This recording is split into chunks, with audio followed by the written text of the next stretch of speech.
കഴിഞ്ഞ ദിവസത്തെ സെഷനിൽ ചർച്ച ചെയ്തത് ചില കോമൺ ടാഗുകളായിരുന്നു. പാരഗ്രാഫ് ടാഗും ഹെഡിംഗ് ടാഗ്സുമാണ് കഴിഞ്ഞ സെഷനിൽ ചർച്ച ചെയ്തത്. H1 മുതൽ H6 വരെയുള്ള ഹെഡിംഗ് ടാഗുകളും പാരഗ്രാഫ് ടാഗും നമ്മൾ കണ്ടു കഴിഞ്ഞു. ഇനി നമുക്ക് പരിചയപ്പെടാനുള്ള ടാഗ് എന്ന് പറയുന്നത് BR ടാഗാണ്.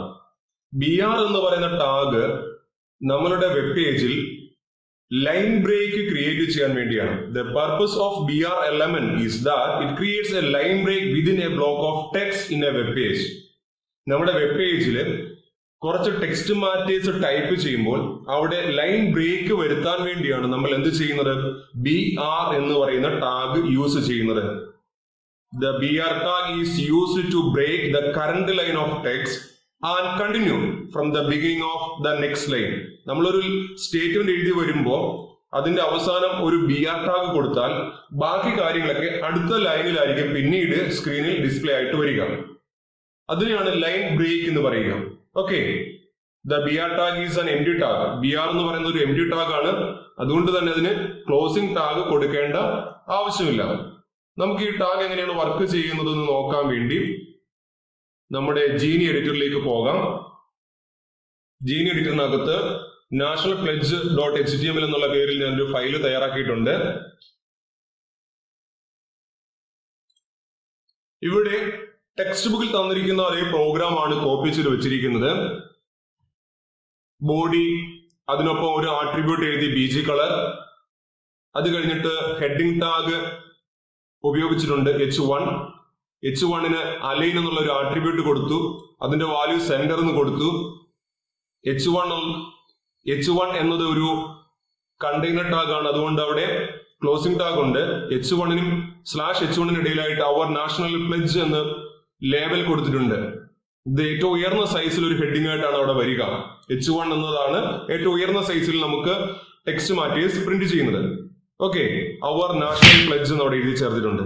ഇനി ബാക്കി കാര്യങ്ങൾ P ടാഗിനകത്താണ്. P/P എന്ന് പറയുന്ന കണ്ടെയ്നർ ടാഗിനകത്തായിട്ടാണ് ബാക്കി കാര്യങ്ങൾ എഴുതിയിരിക്കുന്നത്. India is my country and all Indians are my brothers and sisters എന്ന് പറയുന്ന നമ്മുടെ നാഷണൽ പ്ലെഡ്ജ് അവിടെ എഴുതി ചേർത്തിരിക്കുകയാണ്. ഇത് ഓരോന്നും ഓരോ ലൈനിലാണ് എഴുതിയിരിക്കുന്നത്. അതിന്റെ അവസാനം ഇവിടെ BR എന്ന് പറയുന്ന ടാഗ് കൊടുത്തിട്ടുണ്ട്. ഞാൻ ആദ്യം BR ടാഗ് എല്ലാം ഒന്ന് മാറ്റുകയാണ്. BR എന്ന് പറയുന്ന ടാഗ് മാറ്റിയാൽ എന്ത് സംഭവിക്കുമെന്ന് നോക്കാം. ഈ ടൈപ്പ് ചെയ്ത് കൊടുത്തിരിക്കുന്ന അതേ രീതിയിൽ ഓരോ സ്റ്റേറ്റ്മെന്റും ഓരോ ലൈനിലായിട്ടാണോ വരുന്നത് എന്ന് നമുക്കൊന്ന് എക്സിക്യൂട്ട് ചെയ്ത് നോക്കാം. നമ്മൾ പാരഗ്രാഫ് ടാഗ് ചെയ്യുന്ന സമയത്തും കണ്ടു, നമ്മൾ സെപ്പറേറ്റ് പാരഗ്രാഫ് ആയിട്ടൊക്കെ ടൈപ്പ് ചെയ്ത് വെച്ചെങ്കിലും സ്ക്രീനിൽ വന്നപ്പം എല്ലാം കൂടെ ഒരുമിച്ചാണ് വന്നത്. അത് തന്നെയാണ് ഇവിടെ സംഭവിക്കുന്നത്. നമ്മൾ സ്പേസ് ഇട്ടോ പാരഗ്രാഫ് തിരിച്ചൊക്കെ കൊടുത്താലും ബ്രൗസർ വിൻഡോയിൽ എല്ലാം കൂടെ ഒരുമിച്ചേ വരുള്ളൂ.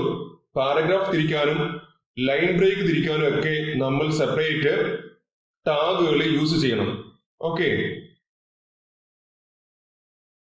ഇവിടെ ഓരോ ലൈനും ബ്രേക്ക് വരണമെങ്കിൽ നമുക്ക് എന്ത് കൊടുക്കണം? BR എന്ന് പറയുന്ന ടാഗ് കൊടുത്തേ പറ്റുള്ളൂ. ഫസ്റ്റ് സെന്റൻസ് കഴിഞ്ഞപ്പോൾ ഞാനിവിടെ ഒരു BR എന്നുള്ള ടാഗ് കൊടുത്തു. അതുകൊണ്ട് ആദ്യത്തെ സെന്റൻസ് തീർന്നപ്പോൾ ബാക്കി കാര്യങ്ങൾ അടുത്ത ലൈനിലേക്കാണ് പോയിരിക്കുന്നത്. ബാക്കിയെല്ലാം കൂടെ ഒരുമിച്ചാണ് നിൽക്കുന്നത്. കാരണം പിന്നീട് എങ്ങും തന്നെ BR എന്ന് പറയുന്ന ടാഗ് കൊടുത്തിട്ടില്ല. അതുകൊണ്ട് ഓരോ സ്റ്റേറ്റ്മെന്റും ഓരോ ലൈനിൽ വരണമെന്നുണ്ടെങ്കിൽ നമ്മൾ ഓരോ സ്റ്റേറ്റ്മെന്റ് കഴിയുമ്പോഴും എന്ത് കൊടുക്കണം?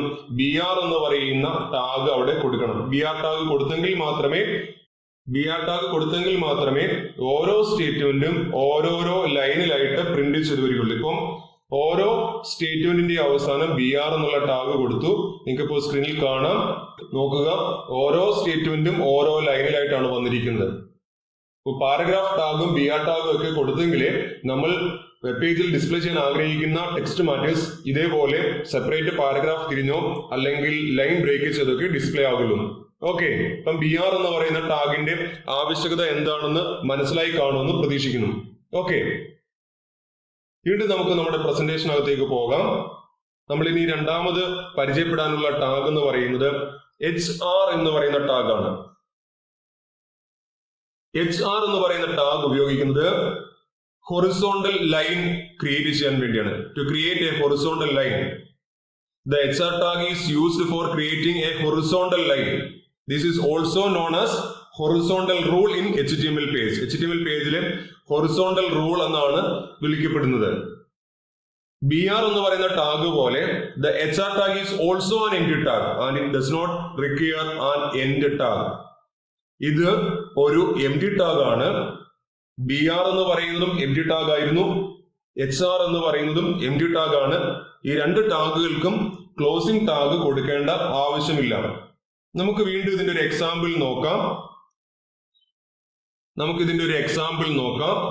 നമ്മുടെ ജീൻ എഡിറ്ററിലേക്ക് വരികയാണ്. HR ഉപയോഗിച്ചുകൊണ്ട് ഒരു ഫയൽ റെഡിയാക്കി വെച്ചിട്ടുണ്ട്. ഇവിടെ HR.html എന്നുള്ള പേജിൽ ഒരു ഫയൽ റെഡിയാക്കി വെച്ചിട്ടുണ്ട്. ഇതിനകത്ത് 2-3 സ്റ്റേറ്റ്മെന്റ് എഴുതി കൊടുത്തിട്ടുണ്ട്. ഞാനതെല്ലാം ഡിലീറ്റ് ചെയ്ത് കളയുകയാണ്. ബോഡി BG കളർ ഒരു കളർ നെയിം കൊടുത്തു. അതിനുശേഷം H1-ൽ ഹൊറിസോണ്ടൽ റൂൾ എന്ന് കൊടുത്തിട്ടുണ്ട്. അത് കഴിഞ്ഞിട്ട് ഒരു HR എഴുതി ചേർത്തിട്ടുണ്ട്. ലൈൻ 1 HR എന്ന് എഴുതി ചേർത്തിട്ടുണ്ട്. ഇതൊന്ന് സേവ് ചെയ്തിട്ട് നമ്മുടെ ഔട്ട്പുട്ട് എന്താണെന്ന് നോക്കാം. നമുക്കിതൊന്ന് എക്സിക്യൂട്ട് ചെയ്യാം. എക്സിക്യൂട്ട് ചെയ്യുമ്പോൾ ഔട്ട്കം എങ്ങനെ വരുന്നു എന്ന് നോക്കാം. ഇവിടെ ഒരു ലൈൻ, ഹൊറിസോണ്ടൽ ആയിട്ടുള്ള ഒരു ലൈൻ ഡ്രോ ചെയ്തു വന്നു. ഓക്കെ, ഇങ്ങനെ ലൈൻ ഡ്രോ ചെയ്യാൻ വേണ്ടിയാണ് HR എന്ന് പറയുന്ന ടാഗ് ഉപയോഗിക്കുന്നത്. ഇനി HR എന്ന് പറയുന്ന ടാഗിന്റെ പ്രധാനപ്പെട്ട ആട്രിബ്യൂട്ടും അതിന്റെ വാല്യൂസും അറിഞ്ഞിരിക്കുക. P എന്ന് പറയുന്ന ടാഗിന് നമ്മൾ പരിചയപ്പെട്ട അലൈൻ എന്ന് പറയുന്ന ഒരു ആട്രിബ്യൂട്ട് ഇവിടെയുണ്ട്. അതിന്റെ വാല്യൂസ്, അതിനെടുക്കാവുന്ന വാല്യൂസ് ലെഫ്റ്റ്, റൈറ്റ്, സെന്റർ എന്നീ 3 വാല്യൂസ് ആണ്. H1 മുതൽ H6 വരെയുള്ള ഹെഡിംഗ് ടാഗിന് ഈ 3 വാല്യൂസ് ആയിരുന്നു. പാരഗ്രാഫിന് മാത്രം ഒരു വാല്യൂ വേറെ ഉണ്ടായിരുന്നു, ജസ്റ്റിഫൈ. ഓക്കെ, ഈ 3 വാല്യൂസ് ഉപയോഗിച്ചുകൊണ്ട് നമുക്ക് ലൈൻ അലൈൻ ചെയ്യാം. ലെഫ്റ്റ് സൈഡിൽ അല്ലെങ്കിൽ റൈറ്റ് സൈഡിൽ അല്ലെങ്കിൽ സെന്റർ ആയിട്ട് അലൈൻ ചെയ്യാം. രണ്ടാമത്തെ ആട്രിബ്യൂട്ട് നോ ഷെയ്ഡ് എന്ന് പറയുന്ന ആട്രിബ്യൂട്ട് ആണ്. ഈ നോ ഷെയ്ഡ് എന്ന് പറയുന്ന ആട്രിബ്യൂട്ടിന്റെ പ്രത്യേകത അതിന് വാല്യൂസ് ഒന്നും വേണ്ട. നോ ഷെയ്ഡ് എന്ന് പറയുന്നത് തന്നെയാണ് അതിന്റെ വാല്യൂ. മിക്കവാറും എല്ലാ ആട്രിബ്യൂട്ട്സിനും എന്തെങ്കിലും വാല്യൂ വേണം. എന്നാൽ നോ ഷെയ്ഡ് എന്ന് പറയുന്ന ആട്രിബ്യൂട്ടിന് വാല്യൂ ഒന്നും വേണ്ട. അതുകൊണ്ടാണ് അവിടെ വാല്യൂ എന്നുള്ള കോളത്തിൽ നോ ഷെയ്ഡ് എന്ന് തന്നെ എഴുതിയിരിക്കുന്നത്. ഇതിന്റെ പർപ്പസ് എന്താണ്, അല്ലെങ്കിൽ എന്തിനു വേണ്ടിയാണ് നോ ഷെയ്ഡ് എന്നുള്ള ആട്രിബ്യൂട്ട് യൂസ് ചെയ്യുന്നത് എന്ന് നമുക്ക് നോക്കാം. ഇതിന്റെ പർപ്പസ് ആ കോളത്തിൽ പറഞ്ഞിട്ടുണ്ട്. It is used to specify the bar or horizontal rule without shading effect. അതായത് ഹൊറിസോണ്ടൽ റൂൾസ് സ്ക്രീനിൽ വരുമ്പോൾ അല്ലെങ്കിൽ ബ്രൗസർ വിൻഡോയിൽ വരുമ്പോൾ അതിനൊരു ചെറിയ ഷെയ്ഡ് എഫക്റ്റ് ഉണ്ട്. ശ്രദ്ധിച്ചു നോക്കിയാൽ നമുക്കത് മനസ്സിലാവുള്ളൂ. ആ ഒരു എഫക്റ്റ്, ആ ഷെയ്ഡ് എഫക്റ്റ് അല്ലെങ്കിൽ 3D എഫക്റ്റ്, അത് ഒഴിവാക്കാൻ വേണ്ടിയാണ് നോ ഷെയ്ഡ് എന്ന് പറയുന്ന ആട്രിബ്യൂട്ട് യൂസ് ചെയ്യുന്നത്. ഓക്കെ, അത് നേരത്തെ കാണിച്ച സ്ക്രീനിൽ ഒരുപക്ഷെ നിങ്ങൾ ശ്രദ്ധിച്ചു കാണുമായിരിക്കും. ഈ HR എന്ന് പറയുന്ന ടാഗ് ഉപയോഗിച്ച് ഒരു ലൈൻ ഡ്രോ ചെയ്തപ്പോൾ ഇതിനൊരു ചെറിയ ഷെയ്ഡിംഗ് എഫക്റ്റ് ഉണ്ട് അതിന്റെ സൈഡിൽ. ആ ഷെയ്ഡിംഗ് എഫക്റ്റ് വേണ്ടെങ്കിലാണ് നമ്മൾ എന്ത് പറയുക, നോ ഷെയ്ഡ് എന്ന് പറയുന്ന ആട്രിബ്യൂട്ട് യൂസ് ചെയ്യുന്നത്. ഇനി 2 ആട്രിബ്യൂട്ട് കൂടെ ഉണ്ട്. ഒന്ന് സൈസ് എന്ന് പറയുന്ന ആട്രിബ്യൂട്ട് ആണ്. സൈസ് എന്ന് പറയുന്ന ആട്രിബ്യൂട്ടിന്റെ വാല്യൂസ് ഒന്നുകിൽ പിക്സൽസ് ആയിട്ട് പറയും അല്ലെങ്കിൽ പെർസെന്റേജിൽ പറയും. ആക്ച്വലി സൈസ് എന്തിനു സൂചിപ്പിക്കുന്നു എന്ന് ആദ്യം നോക്കാം. It specifies the height of the horizontal rule. ഒരു ലൈൻ വരയ്ക്കുമ്പോൾ അതിന്റെ തിക്നെസ് സൂചിപ്പിക്കാൻ വേണ്ടിയാണ് സൈസ് എന്നുള്ള ആട്രിബ്യൂട്ട് ഉപയോഗിക്കുന്നത്. അതുകൊണ്ട് സൈസ് എന്ന ആട്രിബ്യൂട്ടിന്റെ വാല്യൂ പിക്സലായിട്ട് പറയാം. 10 പിക്സൽ അല്ലെങ്കിൽ 5 പിക്സൽസ് അല്ലെങ്കിൽ 20 പിക്സൽസ്, അങ്ങനെ നമുക്ക് ഒരു ഫിക്സഡ് വാല്യൂ പറയാം. അല്ലെങ്കിൽ പെർസെന്റേജിൽ പറയാം. പെർസെന്റേജിൽ പറയാന്ന് പറഞ്ഞാൽ നമ്മുടെ ബ്രൗസർ വിൻഡോയുടെ ഹൈറ്റിനെ ഡിപ്പെൻഡ് ചെയ്താണ്. 1% അല്ലെങ്കിൽ 2% എന്ന് പറയുക. അടുത്ത അല്ലെങ്കിൽ അവസാനത്തെ ആട്രിബ്യൂട്ട് എന്ന് പറയുന്നത് വിഡ്ത്ത് എന്ന് പറയുന്ന ആട്രിബ്യൂട്ട് ആണ്. വിഡ്ത്ത് എന്ന് പറയുന്ന ആട്രിബ്യൂട്ട് സ്പെസിഫൈ ചെയ്യുന്നത് the width of the horizontal rule. Horizontal റൂളിന്റെ ലെന്ത് സ്പെസിഫൈ ചെയ്യാൻ വേണ്ടിയാണ്. ബ്രൗസർ വിൻഡോയുടെ ലെഫ്റ്റ് സൈഡ് മുതൽ റൈറ്റ് സൈഡ് വരെ. ഇപ്പോൾ നമ്മളിവിടെ ക്രിയേറ്റ് ചെയ്ത ഹൊറിസോണ്ടൽ റൂൾ എന്ന് പറയുന്നത് വിഡ്ത്ത് ഒന്നും പറയാത്തത് കൊണ്ട് ഏറ്റവും ലെഫ്റ്റ് സൈഡ് മുതൽ ഏറ്റവും റൈറ്റ് സൈഡ് വരെ ലൈൻ ഡ്രോ ചെയ്ത് തന്നിട്ടുണ്ട്. കാരണം വിഡ്ത്തോ ഹൈറ്റോ ബാക്കി ഒരു ആട്രിബ്യൂട്ട് ഇവിടെ പറഞ്ഞിട്ടില്ല. അതുകൊണ്ട് ഏറ്റവും ലെഫ്റ്റ് സൈഡ് മുതൽ റൈറ്റ് സൈഡ് വരെ ആ ബ്രൗസർ വിൻഡോ ഫുൾ കവർ ചെയ്ത് നിൽക്കുന്നത്. ബ്രൗസർ വിൻഡോ റീസൈസ് ചെയ്യുന്നതനുസരിച്ച് ഇത് അഡ്ജസ്റ്റ് ചെയ്ത് വരും. ഓക്കെ, അപ്പൊ ഇതിന്റെ വാല്യൂ നമുക്ക് പിക്സൽസിൽ പറയാം, അല്ലെങ്കിൽ പെർസെന്റേജിൽ പറയാം. അതായത് 50 പിക്സൽ. ആദ്യം പിക്സൽ എന്ന് പറഞ്ഞാൽ എന്താണെന്ന് ഓർത്തിരിക്കുക. പിക്സൽ എന്ന് പറയുന്നത് 72 പിക്സൽ ചേരുന്നതാണ് ഒരു ഇഞ്ച് എന്ന് പറയുക.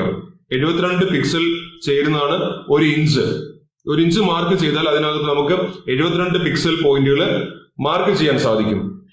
അപ്പൊ നമുക്കവിടെ ഹൊറിസോണ്ടൽ റൂൾ നമ്മുടെ സ്ക്രീനിന്റെ വിഡ്ത്തിന് അനുസരിച്ച് 100 പിക്സൽ അല്ലെങ്കിൽ 200 പിക്സൽ എന്നുള്ള രീതിയിൽ വിഡ്ത്ത് അല്ലെങ്കിൽ അതിന്റെ ലെന്ത് പറയാം, അല്ലെങ്കിൽ പെർസെന്റേജിൽ പറയാം. അതായത് ആ സ്ക്രീനിന്റെ ഈ ബ്രൗസർ വിൻഡോയുടെ വിഡ്ത്ത് അതിന്റെ 50% ലൈൻ ഡ്രോ ചെയ്യാൻ പറയാം. 50% എന്ന് പറയാം, അല്ലെങ്കിൽ 75% പറയാം. ആ രീതിയിൽ നമുക്ക് ഇവിടെ ലൈൻസ് ഡ്രോ ചെയ്യാം. വിഡ്ത്ത് ഈക്വൽ ടു 50% എന്ന് പറഞ്ഞാൽ എന്ത് സംഭവിക്കും? വിഡ്ത്ത് ഈക്വൽ ടു 50% എന്ന് പറഞ്ഞാൽ എന്ത് സംഭവിക്കും?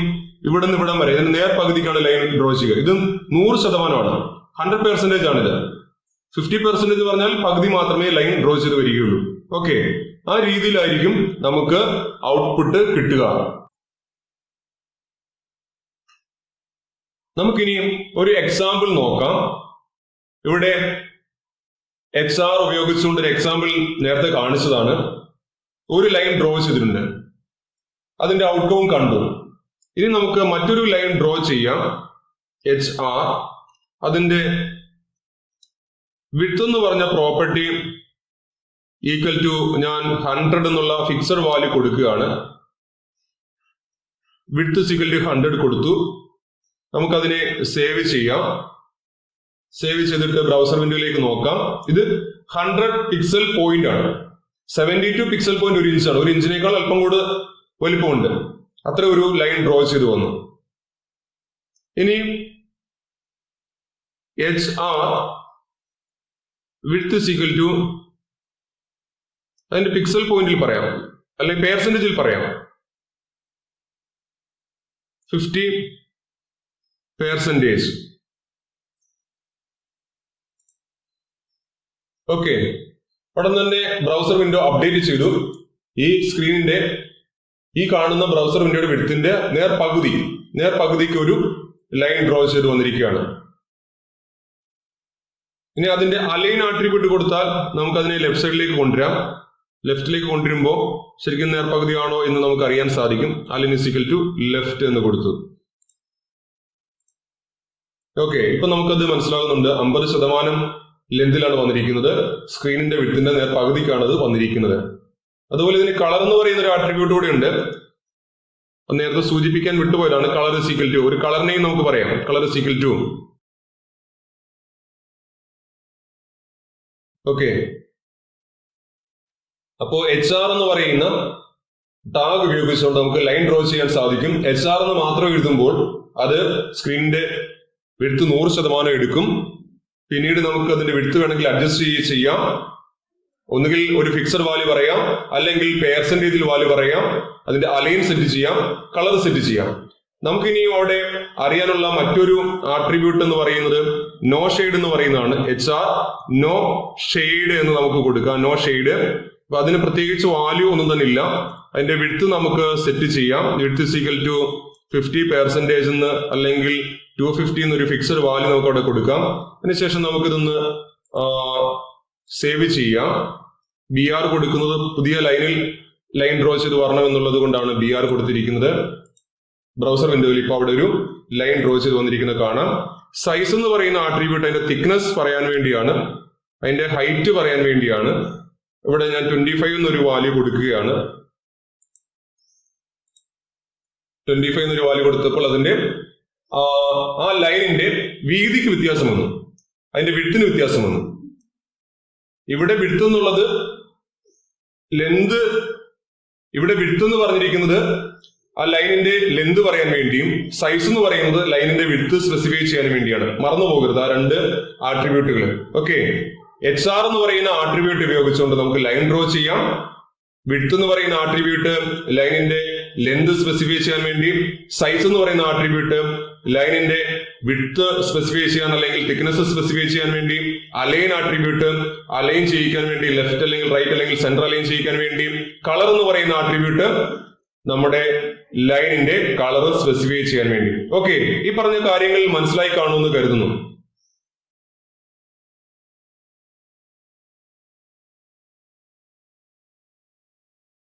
നമുക്കിനി അടുത്ത ടാഗ് നോക്കാം.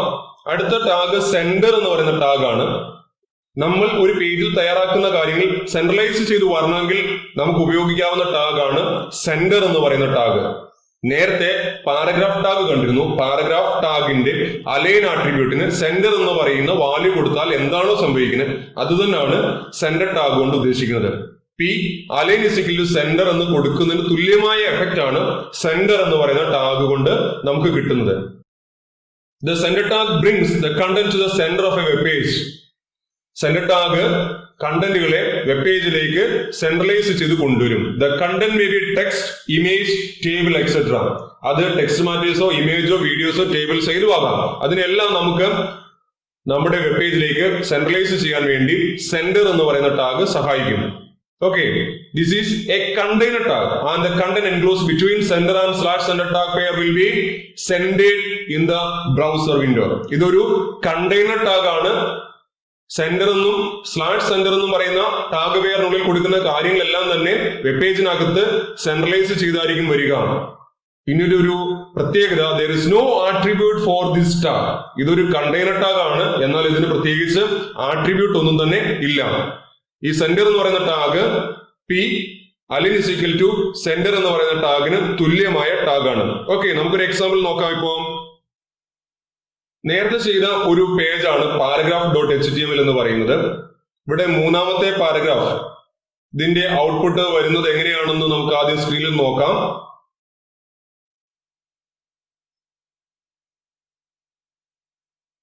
ഇതെല്ലാം 3 പാരഗ്രാഫ് ഇവിടെയുണ്ട്. 3 പാരഗ്രാഫും അലൈൻ ആട്രിബ്യൂട്ട് കൊടുക്കാത്തത് കൊണ്ട് ലെഫ്റ്റ് സൈഡ് അലൈൻ ചെയ്താണ് വന്നിരിക്കുന്നത്. ഞാനിപ്പോ ഇത് മൂന്നാമത്തെ പാരഗ്രാഫിനൊപ്പം സെന്റർ എന്ന് പറയുന്ന ടാഗ് ആഡ് ചെയ്യാൻ ശ്രമിക്കുകയാണ്. സെന്റർ എന്ന് പറയുന്ന ടാഗ് ആഡ് ചെയ്യുന്നു. ജീനി എഡിറ്ററിനകത്ത് ഒരു ടാഗ് എഴുതിയാൽ ഉടൻ തന്നെ അതിന്റെ ക്ലോസിംഗ് ടാഗ് അവിടെ പറഞ്ഞു വരും. നമുക്ക് അതിന് വേണ്ടി അടുത്തേക്ക് മാറ്റി നിർത്താം. ഞാനിവിടെ ടൈപ്പ് ചെയ്ത മാറ്റേഴ്സ് സേവ് ചെയ്യുകയാണ്. സേവ് ചെയ്തതിനു ശേഷം നമുക്ക് ബ്രൗസർ വിൻഡോ നോക്കാം. ഓക്കെ, ഇപ്പൊ എന്താണ്, P എന്ന് പറയുന്ന ടാഗ് എഴുതി, അതിന് അലൈൻ ആട്രിബ്യൂട്ട് കൊടുത്തില്ല. അതുകൊണ്ട് പാരഗ്രാഫ് ലെഫ്റ്റ് സൈഡിൽ അലൈൻ ചെയ്താണ് വരേണ്ടത്. എന്നാൽ ഇവിടെ സെന്റർ എന്ന് പറയുന്ന ടാഗ് കൊടുത്തു. ഇവിടെ സെന്റർ എന്നുള്ള ടാഗ് കൊടുത്തു. അതുകൊണ്ട് ടെക്സ്റ്റ് മാറ്റേഴ്സ് സെന്റർ ആയിട്ടാണ് വന്നിരിക്കുന്നത്. ഓക്കെ, അപ്പൊ P align is equal to centre എന്നതിന് തുല്യമായിട്ടുള്ള ഒരു ടാഗാണ് സെന്റർ എന്ന് പറയുന്നത്. ഓക്കെ, നമ്മളിപ്പോ ചർച്ച ചെയ്തത് 3 ടാഗുകളാണ്. ഒന്ന് സെന്റർ എന്ന് പറയുന്ന ടാഗ്, മറ്റൊരെണ്ണം HR ഹൊറിസോണ്ടൽ റൂൾ എന്ന് പറയുന്ന ടാഗ്, മറ്റൊരെണ്ണം BR. ഇതിൽ BR-ഉം HR-ഉം MD ടാഗ്സ് ആണ്. സെന്റർ എന്ന് പറയുന്നത് കണ്ടെയ്നർ ടാഗ് ആണ്. ഓക്കെ, ഈ കാര്യങ്ങൾ മനസ്സിലായി കാണുമെന്ന് കരുതുന്നു. നമുക്ക് ബാക്കി കാര്യങ്ങൾ അടുത്ത വീഡിയോയിൽ അടുത്ത സെഷനകത്ത് ചർച്ച ചെയ്യാം. ഓക്കെ.